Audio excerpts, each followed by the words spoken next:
السلام عليكم ورحمة الله وبركاته. إن الحمد لله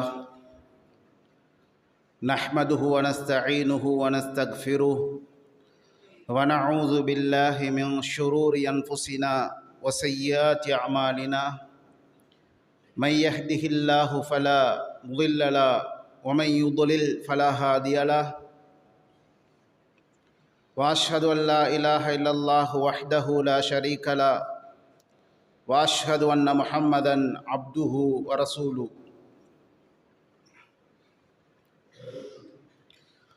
اللهم صل على محمد وعلى آل محمد كما صليت على إبراهيم وعلى آل إبراهيم إنك حميد مجيد. اللهم بارك على محمد وعلى آل محمد كما باركت على إبراهيم وعلى آل إبراهيم إنك حميد مجيد. يا أيها الناس اتقوا ربكم الذي خلقكم من نفس واحدة وخلق منها زوجها وبث منهما رجالا كثيرا ونساء واتقوا الله الذي تساءلون به والأرحام إن الله كان عليكم رقيبا. يا أيها الذين آمنوا اتقوا الله حق تقاته ولا تموتن إلا وأنتم مسلمون. يا أيها الذين آمنوا اتقوا الله وقولوا قولا سديدا يصلح لكم أعمالكم ويغفر لكم ذنوبكم ومن يطع الله ورسوله فقد فاز فوزا عظيما. வார்த்தைகளில் சத்தியமான வார்த்தை அல்லாஹ்வினுடைய கலாம் அல் குர்ஆன் என்றும், வழிகாட்டல்களில் நேர்த்தியான வழிகாட்டல் அல்லாஹ்வினுடைய தூதர் ஸல்லல்லாஹு அலைஹி வஸல்லம் அவர்கள் காட்டிச் சென்ற வழிகாட்டல்கள் வழிமுறைகள் என்றும், காரியங்களில் மிக மோசமானவை மார்க்கம் என்கிற பெயரில் உண்டு பண்ணப்பட்ட பிதாத்துகள் அனைத்தும் வழிகேடுகள் யாவும் நரகத்தில் கொண்டு போய் சேர்க்கும் என்கிற அந்த ஹதீஸை இந்த ஜும்மா பிரசங்கத்தின் ஆரம்பத்தில் உங்கள் சிந்தனைகளில் பதிகின்றேன்.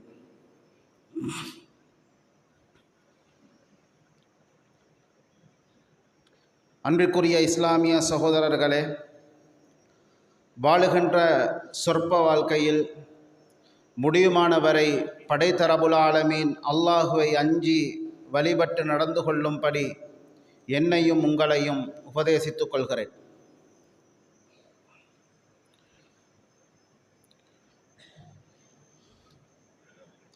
இன்றைய இந்த ஜும்மா பிரசங்கத்தில் எனக்கு வழங்கப்பட்டிருக்கிற தலைப்பு மேய்ப்பாளர்கள் என்கிற ஒரு தலைப்பை தெரிவு செய்து அனுப்பியிருந்தார்கள். இந்த ஜும்மா பிரசங்கத்தின் ஆரம்பத்தில் நான் உங்களுக்கு ஒரு ஹதீஸை நினைவுபடுத்துகிறேன்.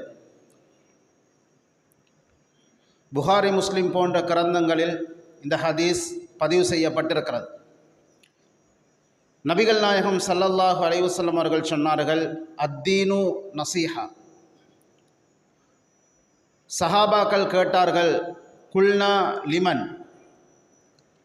லில்லாஹி வலி கிதாபிஹி வலி ரசூலிஹி வலி ஐம்மத்தில் முஸ்லிமீன வ ஆம்மத்திஹிம் என்று நபிகள் நாயகம் ஸல்லல்லாஹு அலைஹி வஸல்லம் அவர்கள் பதில் சொன்னார்கள். இந்த ஹதீஸினுடைய அரபு வாசகத்தை நான் ஜும்மா பிரசங்கத்தின் ஆரம்பத்திலும் அதனுடைய தமிழாக்கத்தை என்னுடைய ஜும்மா பிரசங்கத்தின் கடைசியிலும் உங்களுக்கு நினைவுபடுத்துவேன். இப்போ நாம் இந்த ஹதீஸை புரிந்து கொள்வதற்கான ஒரு ஜும்மா பிரசங்கமாக இந்த ஜும்மா பிரசங்கத்தை நீங்கள் எடுத்துக்கொள்ள வேண்டும். அதற்கு ஏற்ற வகையில் நானும் என்னுடைய ஜும்மா பிரசங்கத்தை அமைத்து கொள்ள வேண்டும். பொதுவாக அத்தீனு அந்நசீஹா என்கிற வார்த்தை பதத்தை போன்று நபிகள் நாயகம் ஸல்லல்லாஹு அலைஹி வஸல்லம் அவர்கள் சொன்ன இன்னும் ஒரு வார்த்தை பதம் இருக்கிறது. அல் ஹஜ்ஜு அரஃபா என்று சொன்னார்கள். எப்படி அத்தீனு அந்நசீஹா என்று சொன்னார்களோ அதே மாதிரி அல் ஹஜ்ஜு அரஃபா என்று நபிகள் நாயகம் ஸல்லல்லாஹு அலைஹி வஸல்லம் அவர்கள் சொன்னார்கள். அரஃபாவில் நிற்பதுதான், அரஃபாவில் தரிப்பதுதான் ஹஜ் என்கிற அளவுக்கு அரஃபாவில் தரிப்பதை முன்னுரிமைப்படுத்தினார்கள். அதனுடைய கட்டாயத்தன்மையை உணர்த்தினார்கள். அதே மாதிரி ஒரு பகுதி தான் அத்தீனு அந்நசீஹா என்கிற பகுதி. அடுத்ததாக நபிகள் நாயகம் ஸல்லல்லாஹு அலைஹி வஸல்லம் அவர்கள் சொன்ன இன்னும் ஒரு ஹதீஸ் இருக்கிறது. இந்த ஹதீஸும் புகாரி முஸ்லிம் போன்ற கிரந்தங்களில் பதிவு செய்யப்பட்டிருக்கிற ஹதீஸ். இந்த ஹதீஸ் சிறுபிள்ளை முதல் பெரியவர்கள் வரை அனைவருக்கும் தெரிந்த ஒரு ஹதீஸ். குல்லுக்கும் ராயின் வ குல்லுக்கும் மஸ்ஊலுன் அன் ரஇய்யதிஹி. இது ஒரு நீளமான ஹதீஸ். அதனுடைய ஆரம்ப பகுதியை நான் உங்களுக்கு நினைவுபடுத்துகிறேன். நீங்கள் எல்லோரும் மேய்ப்பாளர்கள், அப்படி என்று சொன்னால் பொறுப்புதாரிகள். உங்களது பொறுப்புகள் சம்பந்தமாக நீங்கள் மறுமையிலே விசாரிக்கப்படுவீர்கள் என்கிற செய்தியை நபிகள் நாயகம் ஸல்லல்லாஹு அலைஹி வஸல்லம் அவர்கள் இந்த சமூகத்துக்கு சொன்னார்கள். முதலாவதாக நாம் விளங்க வேண்டிய பகுதி என்பது, ஏதோ ஒரு விதத்தில் நம்மீது பொறுப்புகள் சுமத்தப்பட்டிருக்கின்றன. குடும்பத்தினுடைய தலைவனாக, பாடசாலையினுடைய ஒரு பொறுப்பாக, பள்ளிவாசலினுடைய ஏதோ ஒரு பொறுப்பாக, நிர்வாகமாக, அதனுடைய அங்கத்துவர்களாக நம்மீது பொறுப்புகளும் அமானிதங்களும் சுமத்தப்பட்டிருக்கின்றன. இதுவல்லாத சமூகம் சார்ந்து சமூகத்துக்கு காத்திரமான பங்களிப்புகளை செய்ய முடியுமான பல அமானிதங்களும் பொறுப்புகளும் நம்மீது சுமத்தப்பட்டிருக்கிறது. நம்மீது ஒரு பொறுப்பு சுமத்தப்படுகின்ற பொழுது அந்த மனிதன் எப்பொழுதும் நினைவில் வைத்துக் கொள்ள வேண்டிய முதல் பகுதி, இதனை பற்றி அல்லாஹ்விடத்தில் நான் விசாரிக்கப்பட போகிறேன், இதனை பற்றி நான் அல்லாஹ்விடத்தில் விசாரிக்கப்பட போகிறேன் என்கிற உணர்வு ஒரு முஸ்லிமிடத்தில் இருக்க வேண்டும். இது ஒரு ஹதீஸ். அடுத்ததாக அல்லாஹு தாலா குர்ஆனில் அழகான ஒரு வசனத்தை சொல்கிறான். வலா தன்சவுல் ஃபதுல பைனக்கும். அல்லாஹு தாலா சொல்லுகின்ற மிகவும் கருத்தாளமிக்க அழகான ஒரு வசனம். வலா தன்சவுல் ஃபதுல பைனக்கும். உங்களுக்கிடையில் ஒருத்தருக்கொருத்தர் இருக்கக்கூடிய சிறப்புகளை இன்னொருவர் மறக்க வேண்டாம். எல்லோருக்கும் அவரவருடைய அந்தஸ்து இருக்கிறது, அவரவருடைய கண்ணியம் இருக்கிறது, அவரவருடைய சுய மரியாதை இருக்கிறது. இவைகளை ஒரு மனிதன் சக மனிதனுக்கு கொடுக்க வேண்டும். எந்த ஒரு சந்தர்ப்பத்திலும் என்ன பிரச்சனையிலும் சக மனிதனுடைய கௌரவத்துக்கு அல்லது சக மனிதனுடைய கௌரவத்தை கேள்விக்குட்படுத்த முடியாது. இன்னொருவருடைய பர்சனல் லைஃபுக்குள் தலையிட முடியாது. இன்னொருவருடைய விடயத்தை துருவி ஆராயக்கூடாது. இதுவெல்லாம் சமூக மட்டத்தில் நாம் பொறுப்பாளர்களாக இருக்கின்ற பொழுது ஆழமாக புரிந்து கொள்ள வேண்டிய பகுதிகளில் அல்லாஹு தாலா சொல்லித் தருகிற பகுதி வலா தன்சவுல் ஃபதுல பைனக்கும். உங்களுக்கு இடையில் இருக்கின்ற சிறப்புகளை நீங்கள் மறக்க வேண்டாம். நான் சொன்ன இந்த இரண்டு ஹதீஸுகளையும், மூன்றாவது சொன்ன குர்ஆன் வசனத்தையும் இந்த என்னுடைய ஹுத்பாவினுடைய முன்னுரையாக நீங்கள் எடுத்துக்கொள்ள வேண்டும். அடுத்ததாக அல்லாஹு தாலா சுமத்தப்படுகின்ற பொறுப்புகள் சார்ந்து சூரா அராஃபிலே 6வது வசனத்திலே ஒரு அழகான ஒரு பகுதியை சொல்கிறான். அல்லாஹு தாலா சொல்கிறான், ஃபலனஸ்அலன்னல்லதீன உர்சில இலைஹிம் வலனஸ்அலன்னல் முர்சலீன். அல்லாஹு தாலா யாருக்கு தூதர்களை அனுப்பினானோ அனுப்பப்பட்ட அந்த சமூகத்தை அல்லாஹு தாலா விசாரிப்பான். என் மீது ஒரு தூதர் அல்லாஹுவால் அனுப்பப்பட்டிருக்கிறார் என்று சொன்னால் அந்த தூதரை பற்றி அல்லாஹு தாலா எங்களிடத்தில் விசாரிப்பான். அல்லாஹு தாலா சொல்கிறான், வலனஸ்அலன்னல் முர்சலீன். யாருக்கு நாங்கள் தூதுத்துவம் என்கிற அந்த பொறுப்பை கொடுத்து அனுப்பினோமோ அவர்களையும் விசாரிப்போம். அல்லாஹு தஆலா ஒரு நபியை அனுப்புகிறான் என்று சொன்னால், ஒரு தூதரை இந்த உலகத்துக்கு அனுப்புகிறான் என்று சொன்னால், அனுப்பப்படுகிற தூதர் அவருக்கு சுமத்தப்பட்டிருக்கிற அந்த பணியை சரியாக நிறைவேற்றினாரா என்பதை அல்லாஹு தஆலா விசாரிக்க போகிறான். அதே மாதிரி அந்த தூதை சுமக்கின்ற சமூகம், அந்த தூது யாருடைய காதுகளுக்கு எட்டுகிறதோ அவர்கள் அதன்படி நடக்கிறார்களா இல்லையா என்பது சம்பந்தமாகவும் அல்லாஹு தஆலா விசாரிப்பான். எனவே ஒரு இடத்தில் ஒரு பொறுப்புக்கு ஒரு சாரார் நியமிக்கப்பட்டால் அந்த நியமிக்கப்பட்டவர்களுக்கு மாத்திரம் விசாரணை இருக்குமா என்று கேட்டால் இல்லை. உங்களால் தெரிவு செய்யப்படுகின்ற மனிதர்கள், ஒரு பள்ளிவாசலுடைய நிர்வாகம் என்று சொன்னால், ஒரு பாடசாலையினுடைய அதிகாரத்துக்குரிய ஒரு பொறுப்பு என்று சொன்னால், அவர்கள் மக்களில் இருந்துதான் தெரிவு செய்யப்படுகிறார்கள். நீங்கள் சார்ந்த சமூகத்திலிருந்து தான் தெரிவு செய்யப்படுகிறார்கள். எனவே அவர்கள் சம்பந்தமான அனைத்து விடயங்களுக்கும் அவர்கள் எப்படி பொறுப்புதாரிகளோ நீங்களும் அதே அளவு பொறுப்புதாரிகள் என்பதை குர்ஆனினுடைய வசனம் எங்களுக்கு தெளிவுபடுத்துகிறது. அன்பிற்குரிய இஸ்லாமிய சகோதரர்களே, ஒரு மனிதன் அவனுக்கு கொடுக்கப்பட்டிருக்கிற சொத்து செல்வங்களை பற்றி விசாரிக்கப்படுவான், அவனுடைய குடும்பத்தை பற்றி விசாரிக்கப்படுவான், அவனுக்கு வழங்கப்பட்டிருந்த நேரங்களை பற்றி விசாரிக்கப்படுவான், அவன் சார்ந்த சமூகத்தை பற்றி அவன் விசாரிக்கப்படுவான். அதே மாதிரி எல்லாவற்றுக்கும் மேலாக, குறிப்பாக ஒரு ஊரை பொறுத்தவரையில் ஊருக்கான முதன்மையான இடம் பள்ளிவாசல்கள். பள்ளிவாசல்கள் சம்பந்தமாக ஊரில் இருக்கக்கூடிய ஒவ்வொருவரும் ரப்புக்கு முன்னால் பதில் சொல்லித்தான் ஆக வேண்டும். இறைவனுக்கு முன்னால் பள்ளிவாசல் சம்பந்தமான கேள்வி உங்களுக்கு இருக்கத்தான் போகிறது, நான் உட்பட. அன்பிற்குரிய சகோதரர்களே, சாதாரணமாக ஒரு நாளைக்கு சொல்லப்படுகின்ற அதான் சம்பந்தமாக நீங்கள் என்ன நினைக்கிறீர்கள்? இந்த சமூகத்துக்கு சுமத்தப்பட்டிருக்கிற மிகப்பெரியதொரு அமானிதம் தான் அதான். அது நிர்வாகத்துக்குரிய ஒரு அழைப்பு அல்ல, ஒரு சமூகத்துக்கான அழைப்பு. பள்ளிவாசல் வீடோடு சம்பந்தப்பட்டிருக்க வேண்டும், வீடு பள்ளிவாசலோடு தொடர்புபட்டதாக இருக்க வேண்டும். அதற்கான அமானிதம் தான் அதான். அல்லாஹு அக்பர், நீங்கள் உறுதியாக பொறுப்புகளை சுமக்கிறீர்கள். யா அல்லாஹ், அல்லாஹு அக்பர், நீதான் பெரியவன், உன்னை ஏற்றுக்கொள்ள நான் தயாராக இருக்கிறேன் என்கிற பொறுப்பை நீங்கள் சுமக்கிறீர்கள். அஷ்ஹது அல்லா இலாஹ இல்லல்லாஹ், அல்லாஹ்வை தவிர வேறு யாரும் இல்லை என்று நீங்கள் சாட்சி கூறுகின்ற வார்த்தை நீங்கள் சுமக்கின்ற அமானிதம்.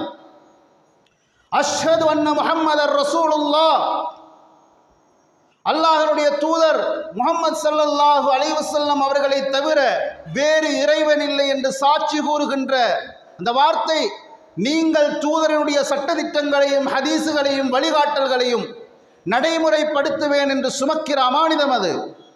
ஹய்யால் அஸ்ஸலா, பள்ளிவாசல் ஊருக்கு விடுக்கிற ஏவல், தொழுகைக்காக வந்து நில்லுங்கள்.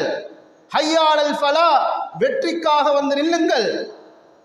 இந்த அதான் பள்ளிவாசலில் இருந்து அங்கத்துவர்களாகிய உங்கள் ஒவ்வொருவருக்கும் நீங்கள் காது கொடுத்து கேட்க வேண்டும். அதற்கு பதிலளிக்க ரெடியாக இருக்கிறீர்கள் என்று சொன்னால் நீங்கள் ஒரு அமானிதத்தை சுமத்தப்பட்டிருக்கிறீர்கள். அல்லாஹு தஆலா உங்கள் மீது ஒரு அமானிதத்தை சுமத்தி இருக்கிறான்.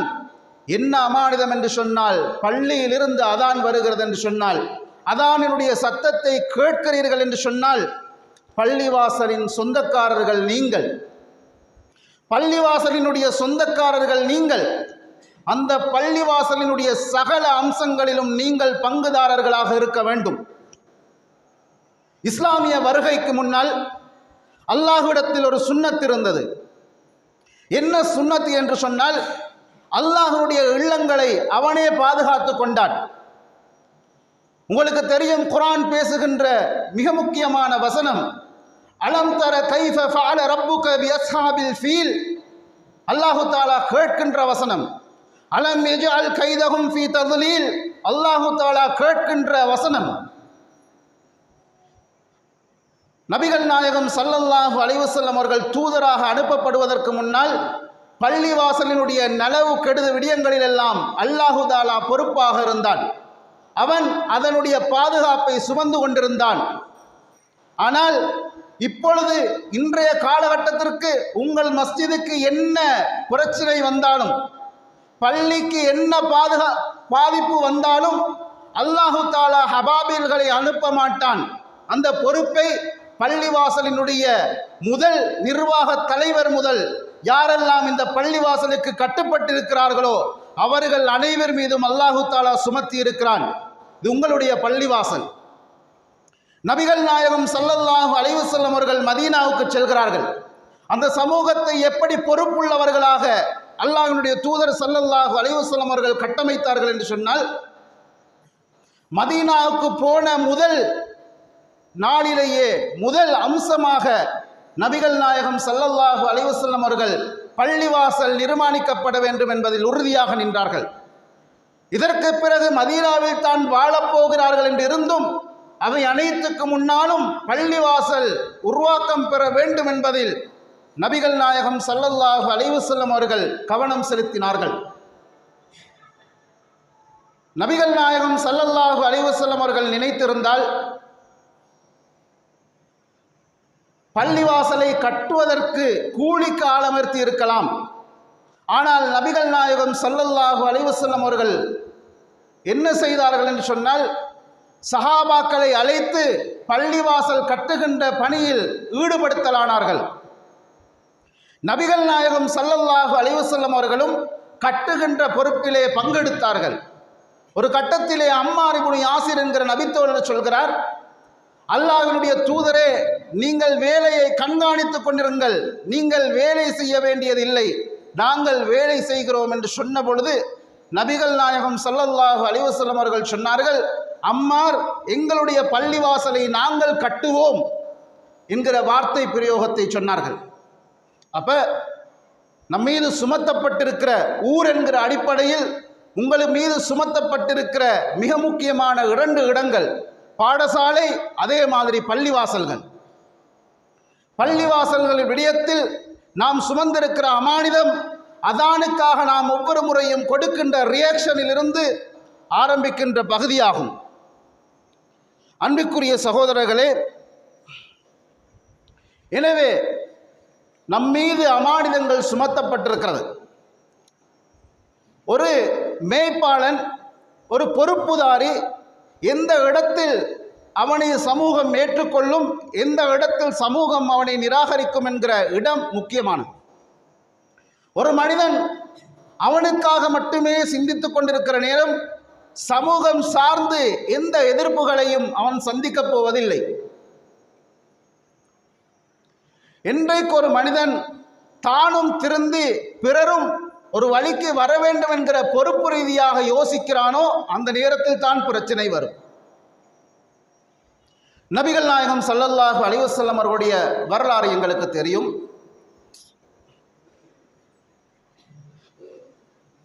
தான் மட்டும் நல்லவராக இருந்த காலத்தில் அஸ்ஸாதிக் அல் அமீன் என்கிற நல்ல பண்பு பெயர்களை கொண்டு அழைக்கப்பட்டார்கள். என்றைக்கு சமூகத்தையும் திருத்த வேண்டும் என்கிற வகையை அல்லாஹு தாலா கொடுக்கிறானோ அன்றைக்கே பெரிய எதிர்ப்புகளை சந்தித்திருப்பதை நாம் வரலாற்றில் படிக்கிறோம். அதே மாதிரி குர்ஆன் சொல்லுகின்ற எல்லா நபிமார்களுடைய வரலாற்றை பார்க்கின்ற பொழுதும் இந்த இடம் நுணுக்கமாக அல்லாஹு தாலா பதிவு செய்கிறார். சாலிஹ் அலைஹிஸ்ஸலாம் அவர்களை பொறுத்தவரையில் என்றைக்கு சாலிஹ் அலைஹிஸ்ஸலாம் அவர்கள் அல்லாஹ்வுடைய ரிசாலத்தை மக்கள் மன்றத்தில் முன்வைத்தார்களோ அந்த நேரத்தில் அந்த சமூகம் சாலிஹ் அலைஹிஸ்ஸலாம் அவர்களை பார்த்து சொன்ன வார்த்தை, காலு யா சாலிஹ் குன்த ஃபீனா மர்ஜுவன் கப்ல ஹாதா. சாலிஹே, இதற்கு முன்னால் எங்களால் மிகவும் விரும்பப்பட்ட ஒருவராக நீங்கள் இருந்தீர்கள். இப்பொழுது நீங்கள் புதிதாக ஒரு பகுதியை கொண்டு வந்து எங்களுக்கு சொல்கிறீர்கள். உங்கள் மீது சுமத்தப்பட்டிருக்கிற பொறுப்பை நீங்கள் சமூகமயப்படுத்த நினைக்கிறீர்கள் என்று அந்த சமூகம் எதிர்ப்பு காட்டியதை நாம் குர்ஆனிலே படிக்கிறோம். அன்புக்குரிய சகோதரர்களே, அல்லாஹு தாலா தொடர்ந்து சாலிஹ் அலைஹிஸ்ஸலாத்துடைய விடயத்தை பதிவு செய்கிறான். ஃபதவல்லா அன்ஹும் வகால யா கௌம் லகத் அப்லக்துக்கும் ரிசாலத ரப்பி வனஸஹ்து லக்கும் வலாக்கின் லா துஹிப்பூன நாஸிஹீன். இப்படியே சாலிஹ் அலைஹிஸ்ஸலாம் அவர்கள் தொடர்ந்து அவர் மீது சுமத்தப்பட்டிருக்கிற அந்த பொறுப்பை சமூகத்திலே நிலைநாட்டி கொண்டிருக்கிற பொழுது, அந்த சமூகம் குறிப்பிட்ட சிலரை தாண்டி யாருமே ஏற்றுக்கொள்ளாத நேரத்தில் அல்லாஹு தஆலாவினுடைய தண்டனை அவர்களுக்கு வந்து அவர்கள் அழிந்த நிலைமையில் சாலிஹ் அலைஹிஸ்ஸலாம் அவர்கள் அழிக்கப்பட்ட சமூகத்தை பார்க்கிறார்கள். பார்க்கிற நேரத்தில் கொஞ்சம் அந்த சமூகத்தை விட்டு தள்ளி போய் சாலிஹ் அலைஹிஸ்ஸலாம் அவர்கள் சொல்கிறார்கள், நான் புதிதாக என்ன உங்களுக்கு சொன்னேன்? என்னுடைய இறைவன் எனக்கு சொன்ன விடயங்களைத்தானே நான் உங்களிடத்தில் சொல்ல வந்தேன். அல்லாஹு தஆலா எதையெல்லாம் எனக்கு தவ்வாவாக மேற்கொள்ளும்படி சொன்னானோ அவற்றை தான் நான் உங்கள் மன்றிலே கொண்டு வந்து வைத்தேன். வலாக்கின் லா துஹிப்பூன நாஸிஹீன். யாரெல்லாம் நல்லதை செய்கிறார்களோ, யாரெல்லாம் நல்ல விடயங்களை ஏவுகிறார்களோ, யாரெல்லாம் நல்ல பகுதிகளை உங்களோடு கொண்டு வந்து சேர்க்கிறார்களோ அத்தகையவர்களை நீங்கள் விரும்புவதில்லையே என்று சாலிஹ் அலைஹிஸ்ஸலாம் அவர்கள் கவலைப்பட்டதாக அல் குர்ஆனில் நாம் படிக்கிறோம். எனவே நாம் இருக்கிற இடங்களில் இருந்து யோசிக்க வேண்டும். இந்த வசனம் சாலிஹ் அலைஹிஸ்ஸலாத்தினுடைய வாழ்க்கையோடு தொடர்பட்ட சில விடயங்களை பேசினாலும் எம்மோடு இந்த வசனங்கள் தொடர்படுகின்றன.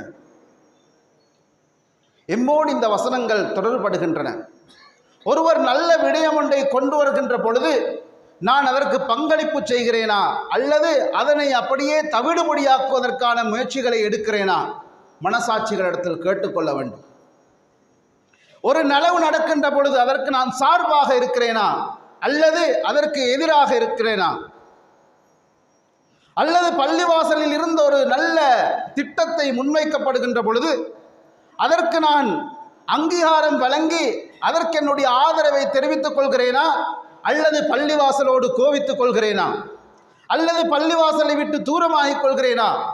இவையெல்லாம் எமது மனசாட்சிகளோடு நாம் கேள்வி கேட்டுக்கொள்ள வேண்டும். எப்படி ஒரு கட்டத்தில் சாலிஹ் அலைஹிஸ்ஸலாம் அவர்கள் அழிக்கப்பட்ட ஒரு சமூகத்துக்கு முன்னால் வந்து நின்று கொண்டு, நான் உங்களுக்கு என்ன சொன்னேன்? நான் உங்களுக்கு ஹராமான ஒன்றை சொன்னேனா? நான் உங்களுக்கு பாவமான ஒன்றை சொன்னேனா? நான் உங்களுக்கு சமூகத்துக்கு ஒவ்வாத ஒரு பகுதியை சொன்னேனா? இல்லையே. அல்லாஹு தஆலா சொன்ன என் மீது சுமத்திய பொறுப்பை உங்கள் மன்றிலே நான் வைத்தேன். அப்படி இருக்கின்ற பொழுதும் நீங்கள் என்னை நிராகரித்தீர்களே. வலாக்கின் லா துஹிப்பூன நாஸிஹீன். நல்லது செய்யக்கூடியவர்களை, நல்லது சொல்லக்கூடியவர்களை எதிர்க்கின்றவர்கள் அல்லது அதற்கு முட்டுக்கட்டியாக இருப்பவர்களை அல்லாஹு தஆலா நல்லவர்கள் என்கிற பட்டியலை விட்டு அப்புறப்படுத்துகிறான். தூய்மையானவர்கள் என்கிற பட்டியலை விட்டு தூரப்படுத்துகிறான். எனவே நாம் இந்த விடயங்களில் பொறுப்புணர்ச்சியோடு நடந்து கொள்ள வேண்டும் என்பதை நாம் புரிந்து கொள்ள வேண்டும். அன்பிற்குரிய சகோதரர்களே, குறிப்பாக பள்ளிவாசல்கள், அதே மாதிரி பாடசாலைகள், அதே மாதிரி சமூகத்துக்கு காத்திரமான பணிகளை செய்ய முடியுமான இடங்கள், இவை அனைத்துக்கும் அல்லாஹு தஆலாவினால் நியமிக்கப்படுகிறார்கள். உங்களிலிருந்து தான் தலைவர் பள்ளிவாசலுக்கு வருகிறார். உங்களிலிருந்து தான் பாடசாலையினுடைய அபிவிருத்தி கமிட்டிகளுக்கு நபர்கள் வருகிறார்கள்.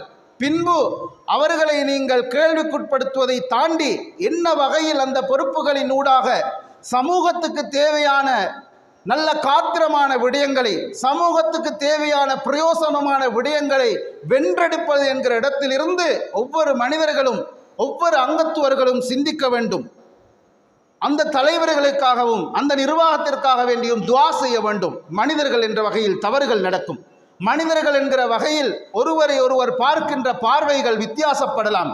ஆனால் பொறுப்பு என்கிற இடத்தில் அவர்களுக்கு குறிப்பிட்ட ஒரு காலம் கொடுக்கப்பட்டிருக்கிறது. எனவே அந்த காலத்துக்குள் அவர்களுக்கு உதவியாக இருக்க வேண்டுமே தவிர அவர்களது பொறுப்புகளை நிறைவேற்றுவதற்கு பங்களிப்புகளை செய்ய வேண்டுமே தவிர இது என் மீது சுமத்தப்பட்ட பொறுப்பல்ல, இது எனக்கானது அல்ல என்கிற இடத்திலிருந்து நாம் யோசிப்பதை தவிர்த்து ஒரு சின்ன ஒரு உதவியேனும் நிர்வாக ரீதியான கட்டமைப்புகளுக்கு என்னால் செய்ய முடியுமாக இருந்தால், அல்லது ஒரு நல்ல கனிவான ஆலோசனையை கொடுக்க முடியுமாக இருந்தால், அல்லது நல்ல ஒரு பண்பாக சொல்லிக் கொடுக்க முடியுமாக இருந்தால் அந்த பகுதியை நாம் யோசிக்க வேண்டுமே தவிர இவர்கள் சரிவர மாட்டார்கள் என்று ஒருவருக்கொருவர் காதுவலி செய்தியாக அரசியலாக்குவது என்பது ஒரு சமூகத்தினுடைய எதிர்கால நலன்களை கேள்விக்குட்படுத்தும் என்பதை நாம் ஆழமாக புரிந்து கொள்ள வேண்டும். எப்பொழுது நீங்கள் உங்களிலிருந்து வரக்கூடிய தலைமைகளுக்கு உதவியாக நிற்கின்றீர்களோ அப்பொழுதுதான் அவர்கள் மோசமான நடத்தைகளை உடையவர்களாக இருந்தாலும் அல்லாஹு தாலா அவர்களை நல்லவர்களாக மாற்றி விடுவான். அல்லாஹு தாலா குர்ஆனில் சொல்கிறான், வஜஅல்னா மின்ஹும் அஇம்மத்தன் யஹ்தூன பிஅம்ரினா லம்மா ஸபரு வகானூ பிஆயாத்தினா யூகினூன். இன்னும் அல்லாஹு தாலா சொல்கிறான், யார் ஒரு சமூகம் பொறுமையாக நின்று அல்லாஹ்வினுடைய வசனங்களை உறுதியாக நம்பி இருக்கிறார்களோ அப்படி நம்புகின்ற சமூகத்துக்கு நேர்வழி காட்டும் தலைவர்களை அவர்களிலிருந்தே நாம் கொண்டு வந்து வைப்போம் என்று அல்லாஹு தாலா சொல்கிறான். எனவே அல்லாஹ்வினுடைய வசனத்தோடு நாம் நெருங்கியிருப்போம், அல்லாஹ்வினுடைய தொடர்புகளோடு நாம் நெருங்கியிருப்போம். திட்டவட்டமாக நீங்கள் அநீதி இழைக்கப்பட்டீர்கள் என்று வைத்துக் கொள்ளுங்கள், ஒரு பேச்சுக்கு நீங்கள் அதனை அல்லாஹ்விடத்தில் முறையிடுங்கள், அல்லாஹ்விடத்தில் நீங்கள் அதனை சொல்லுங்கள், பிரார்த்தியுங்கள். அதை விடுத்து இருக்கின்ற ஒரு கட்டமைப்பை குலைக்கின்ற விடயங்களை நாம் செய்யக்கூடாது என்பதைத்தான் இஸ்லாம் எங்களுக்கு வழிகாட்டுகிறது என்பதை நாம் இந்த இடத்தில் உங்களுக்கு புரிய வைக்க விரும்புகின்றேன்.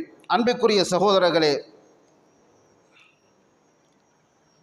நபிகள் நாயகம் ஸல்லல்லாஹு அலைஹி வஸல்லம் அவர்கள் அலி ரலியல்லாஹு அன்ஹு அவர்களை பார்த்து சொன்ன ஒரு பிரபல்யமான செய்தி இருக்கிறது.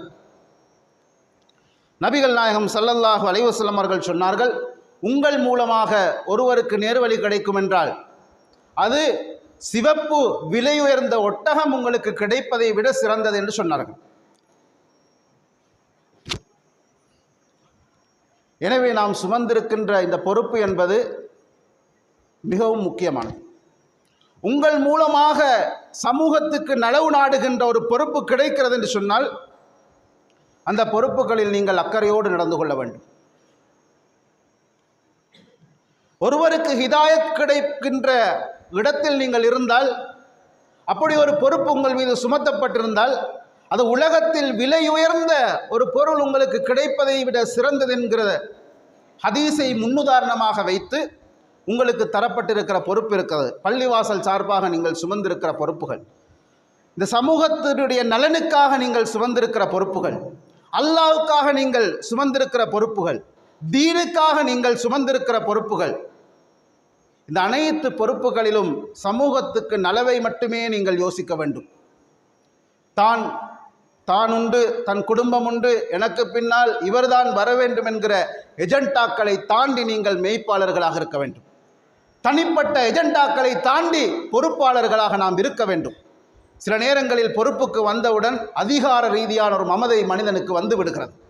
இருக்கையை தக்க வைத்துக் கொள்வதற்கான மமதை வந்து விடுகிறது. தான் இப்படித்தான் இருக்க வேண்டும் என்கிற ஒரு கடினப்போக்கு மனிதனிடத்தில் வந்து விடுகிறது. ஆனால் இஸ்லாத்தினுடைய பார்வையில் தலைமையினுடைய பண்பே உங்களோடு இருக்கின்றவர்கள், உங்களை சார்ந்திருக்கின்ற மனிதர்களை நல்ல முறையில் அணுகுங்கள், அன்பாக அணுகுங்கள், கனிவான வார்த்தைகளை கொண்டு அணுகுங்கள். இஸ்லாம் ஒரு தலைமையாக நபிகள் நாயகம் ஸல்லல்லாஹு அலைஹி வஸல்லம் அவர்கள் தந்த தர்பியத்தை விட்டு நாம் இன்றைக்கு தூரமாக இருக்கிறோம். ஜுலைபீப் ரலியல்லாஹு அன்ஹுடைய மரணம் அதிகமாக பேசப்படுகின்ற ஒரு சம்பவம். ஒரு யுத்தத்தில் நபிகள் நாயகம் ஸல்லல்லாஹு அலைஹி வஸல்லம் அவர்கள் யுத்தம் முடிந்ததன் பின்னால் சஹாபாக்களை அழைத்து சொன்னார்கள், யாரேனும் ஷஹீதாக்கப்பட்ட உடம்புகள் இருக்கின்றன, பார்த்து விட்டு வாருங்கள். சஹாபாக்கள் போனார்கள், வந்தார்கள். ஒரு சில உடல்கள் கிடைத்தன. நபிகள் நாயகம் ஸல்லல்லாஹு அலைஹி வஸல்லம் அவர்கள் திரும்ப சொன்னார்கள். சஹாபாக்கள் போனார்கள், வந்தார்கள். ஒரு சில உடல்கள் கிடைத்தன. திரும்பவும் நபிகள் நாயகம் ஸல்லல்லாஹு அலைஹி வஸல்லம் அவர்கள் அனுப்பினார்கள். சஹாபாக்கள் போனார்கள், வந்தார்கள்.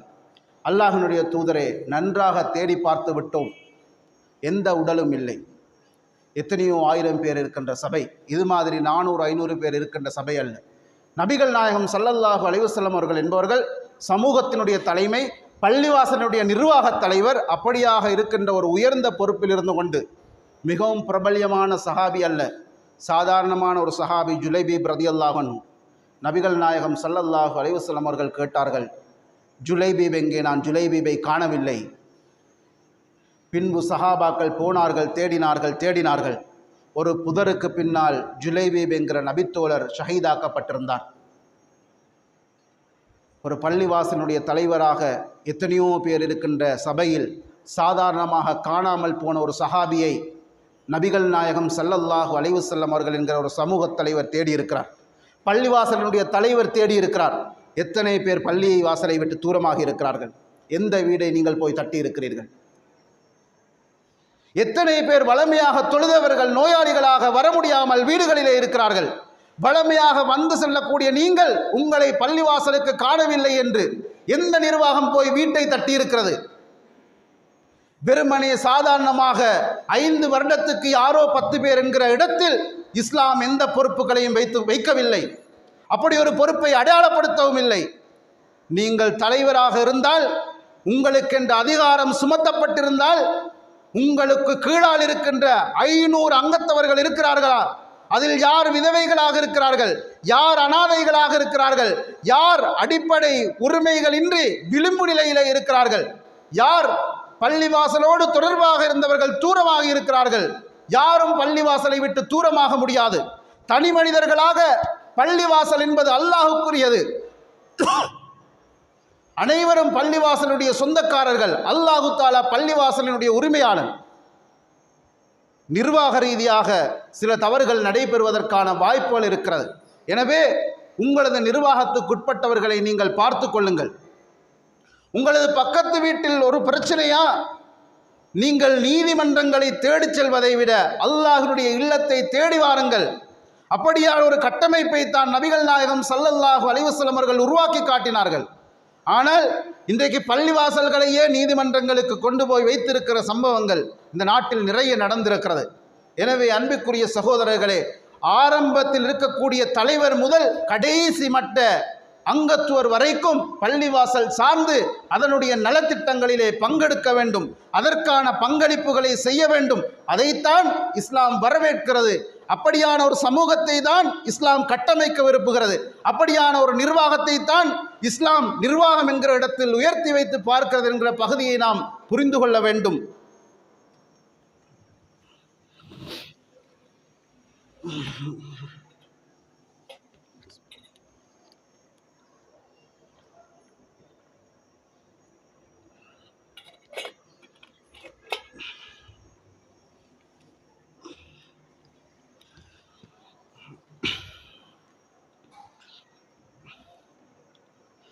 அல்ஹம்துலில்லாஹி ரப்பில் ஆலமீன் வஸ்ஸலாத்து வஸ்ஸலாமு அலா அஷ்ரஃபில் அன்பியா வல் முர்சலீன் வ அலா ஆலிஹி வ அஸ்ஹாபிஹி வ மன் வாலாஹு இலா யௌமித்தீன் வ பஅத். அன்பிற்குரிய இஸ்லாமிய சகோதரர்களே, மேய்ப்பாளர்கள் சம்பந்தமாக நபிகள் நாயகம் ஸல்லல்லாஹு அலைஹி வஸல்லம் அவர்கள் சொன்ன ஒரு சில ஹதீஸுகளை நான் இந்த இடத்தில் பதிவு செய்கிறேன். நபிகள் நாயகம் ஸல்லல்லாஹு அலைஹி வஸல்லம் அவர்கள் சொன்னார்கள், மாமின் அபுதின் யஸ்ரஇ அல்லாஹு ரஇயத்தன் யமூத்து யௌம யமூத் வ காஷுன் லிரஇயத்திஹி இல்லா ஹர்ரமல்லாஹு அலைஹில் ஜன்னா.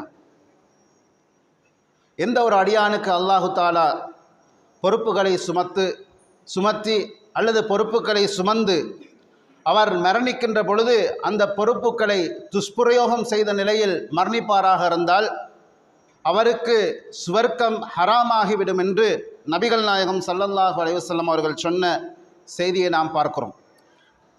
அதே மாதிரி நபிகள் நாயகம் ஸல்லல்லாஹு அலைஹி வஸல்லம் அவர்கள் சொன்னார்கள், அல்லாஹும்ம மன் வலிய மின் அம்ரி உம்மதி ஷைஅன், யாருக்கு என்னுடைய சமூகத்தினுடைய ஒரு பொறுப்பு சுமத்தப்பட்டு அதன் மூலமாக மக்களை கடினப்படுத்துகிறார்களோ, மக்களுக்கு கஷ்டம் கொடுக்கிறார்களோ, அவர்களுக்கு நீயும் கஷ்டம் கொடுத்துவிடு என்று நபிகள் நாயகம் ஸல்லல்லாஹு அலைஹி வஸல்லம் அவர்கள் பிரார்த்தித்தார்கள். அதே மாதிரி யார் ஒருவருக்கு பொறுப்பு சுமத்தப்பட்டு அதன் மூலமாக அவர் சார்ந்த சமூகத்துக்கு இலகுவை விரும்புகின்றாரோ அவருடைய விடயத்திலும் சகல விடயங்களிலும் இலகுவை ஏற்படுத்திவிடு என்று நபிகள் நாயகம் ஸல்லல்லாஹு அலைஹி வஸல்லம் அவர்கள் பிரார்த்தித்ததை நாம் ஹதீஸ்களிலே படிக்கிறோம். அதே மாதிரி 7 கூட்டத்தார்களுக்கு அல்லாஹு தஆலா மர்மையில் நிழல் கொடுக்கிறான்.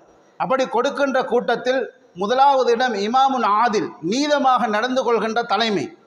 நீதமாக நடந்து கொள்கின்ற தலைமை இது நபரை பற்றி அல்ல, பண்பை பற்றி பேசியிருக்கிறது. யார் அந்த பொறுப்புக்கு வந்தாலும் பரவாயில்லை, அவர் இந்த பண்புகளோடு இருக்க வேண்டும். யார் அந்த இடத்துக்கு வருகிறாரோ அவருக்கு இந்த பண்பை பொருத்தி கொள்கின்ற இடத்தில் அவர் இருக்க வேண்டும். அப்படியான இடத்தில் ஒருவரால் நடந்து கொள்ள முடியாவிட்டால் அவர் அந்த இடத்திலிருந்து நீங்கிக் கொள்வதைத்தான் இஸ்லாம் வரவேற்கிறது. எனவே நீதமாக நடந்து கொள்ள வேண்டும். முடியுமான வரை உங்களால் உங்களது மனசாட்சிக்கு விரோதம் இல்லாமல் நடக்க வேண்டும் என்பதை இஸ்லாம் இந்த இடத்திலே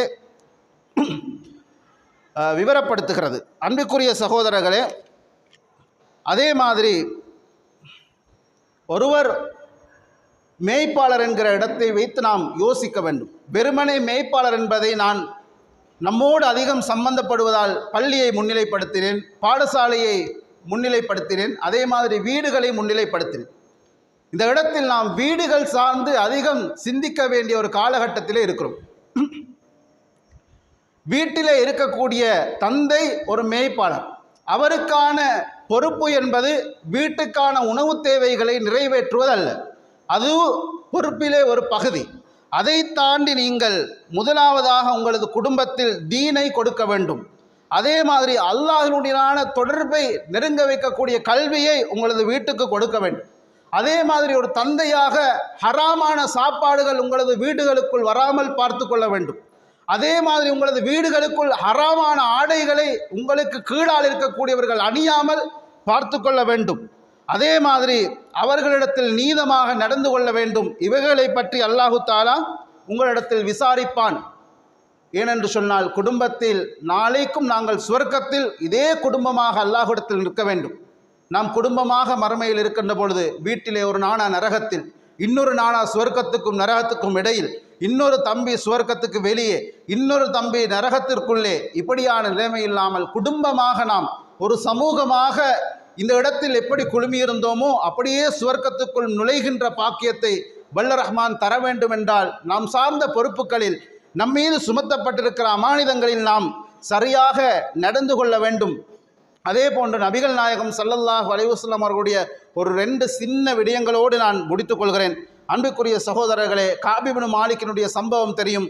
நபிகள் நாயகம் ஸல்லல்லாஹு அலைஹி வஸல்லம் அவர்கள் தபூக் யுத்தத்திலே காப் ரலியல்லாஹு அன்ஹு அவர்கள் கலந்து கொள்ளாத பொழுது அல்லாஹ்வுடைய வஹி வருகின்ற வரைக்கும் கவலையோடு இருந்தார்கள், அல்லது அவரோடு கதைக்காமல் இருந்தார்கள் என்பதை படிக்கிறோம். இன்றைக்கு அல்லாஹு தாலா வசனத்தை இறக்கி காப் ரலியல்லாஹு அன்ஹு அவர்களை மன்னித்தான் என்கிற வசனம் கேட்ட பொழுது நபிகள் நாயகம் ஸல்லல்லாஹு அலைஹி வஸல்லம் அவர்கள் சந்தோஷமாக அந்த செய்தியை பகிர்ந்து கொண்டார்கள் என்பதை நாம் படிக்கிறோம். அதே மாதிரி உஹது யுத்தத்திலே அதிகமான சஹாபாக்கள் மரணித்த பொழுது நபிகள் நாயகம் ஸல்லல்லாஹு அலைஹி வஸல்லம் அவர்கள் கவலை கொண்டதாக நாம் படிக்கிறோம். இது 2ம் பொறுப்புகளை சுமப்பவர்களுக்கு மிக முக்கியமான 2 பண்புகள். மகிழ்ச்சி கொள்ளுதல். ஒரு சமூகத்துக்கு நலவு நடக்கின்ற பொழுது, ஒரு சமூகத்திலே ஒருவருக்கு நல்லது நடக்கின்ற பொழுது பள்ளிவாசல் சார்ந்து அதற்கு மகிழ்ச்சியாக இருக்க வேண்டும். அல்லது அவனுக்கு அப்படி நடந்து விட்டதே, அந்த குடும்பத்தில் ஏன் அப்படி வர வேண்டும் என்று நாம் அங்கலாய்த்து தள்ளுவதை விட, நாம் ஒரு நல்லது நடந்தால் அதை எமது ஊருக்கு நடந்த நல்லது என்கிற இடத்தில் யோசிக்க வேண்டும். அதே மாதிரி ஒரு கவலையை காண்கின்ற பொழுது, ஒரு வலியை காண்கின்ற பொழுது, நாம் யாருக்கு வந்தால் என்ன, வலிகள் தான் எல்லோருக்கும் வலிக்கும் என்கிற உணர்வோடு சக மனிதனுக்கு வருகின்ற பாதிப்புகளிலிருந்து அவர்களை விமோசனம் அடைய செய்வதற்கும் அல்லது அந்த பாதிப்பிலிருந்து அவர்கள் மீண்டு வருவதற்குமான உதவி ஒத்தாசைகளை நாம் செய்ய வேண்டும். பள்ளிவாசல்கள் சார்ந்து செய்ய வேண்டும். அப்படி முடியாத போது தனிநபர்கள் சார்ந்து செய்ய வேண்டும். அப்படி முடியாத போது யாரேனும் செய்யக்கூடிய ஒருவரையாவது பள்ளிவாசலில் இருந்து வழிகாட்ட வேண்டும். பள்ளிவாசல் அதற்காக வேண்டி நல்ல திட்டமிடல்களோடு கடமை செய்ய வேண்டும் என்கிற பகுதியையும் நான் இந்த இடத்தில் பதிவு செய்து கொள்கிறேன். நபிகள் நாயகம் ஸல்லல்லாஹு அலைஹி வஸல்லம் அவர்கள் சொன்னார்கள், அத்தீனு நசீஹா, மார்க்கம் என்பது உபதேசமாகும், அல்லது மார்க்கம் என்பது அடுத்தவர்களுக்கு நலவை நாடுவதாகும். லில்லாஹி, அல்லாஹுக்கு நீங்கள் உபதேசம் செய்தல் என்றால் என்ன? அல்லாஹு தாலாவினுடைய கட்டளைகளை நிறைவேற்றுவது. வலி கிதாபிகி, குர்ஆனுடைய வசனங்களுக்கு முன்னால் சரண்டர் ஆகுவது. வலி ரசூலிகி, அல்லாஹுடைய தூதரின் சுன்னாக்களுக்கு முன்னால் அதை தாண்டி ஒரு முடிவை எடுக்காமல் இருப்பது. அதே மாதிரி வலி ஐம்மத்தில் முஸ்லிமீன், முஸ்லீம்களுக்கு யாரெல்லாம் அதிகார ரீதியான தலைமைகளாக இருக்கிறார்களோ அவர்கள் விடயத்தில் நலவை நாட வேண்டும். அவர்களும் வலி ஆம்மத்தினாஸ், மனிதர்களுக்கு அவர்களுக்கு கீழால் உள்ளவர்களுக்கு நலவை நாட வேண்டும். எனவே இந்த தீன் என்பது ஒருவருக்கொருவர் நலவுகளில் பங்களிப்பு செய்தல் என்பதைத்தான் குறிக்கிறது. இந்த தீன் என்பது ஒருவருக்கொருவர் தீங்கு விளைவித்துக் கொள்வதையோ, ஒருவருக்கொருவர் அநியாயம் செய்து கொள்வதையோ, ஒருவருக்கொருவர் குழி தோண்டிக் கொள்வதையோ, ஒருவருக்கொருவர் கோப பார்வைகளோடும் குரோதங்களோடும் நடந்து கொள்வதையோ ஒரு காலமும் சொல்லவில்லை. அஸ்ஸலாமு அலைக்கும் என்கிற அந்த வார்த்தையே சமாதானத்தை சொல்லுகின்ற மார்க்கத்தில் நாம் இருக்கிறோம். எனவே நாம் கூட்டமாக சேர்ந்து சமூகமாக சேர்ந்து இயங்க வேண்டிய காலகட்டத்தில் இருக்கிறோம். இல்லாவிட்டால் தேவையில்லாத ஊடுருவல்களின் மூலமாக நாம் வேறறுக்கப்படுவோம் என்கிற அந்த எச்சரிக்கையோடு இந்த ஜும்மா பிரசங்கத்தை முடித்துக் கொள்கிறேன். வாஹிர் தஅவானா அல்ஹம்துலில்லாஹி ரப்பில் ஆலமீன்.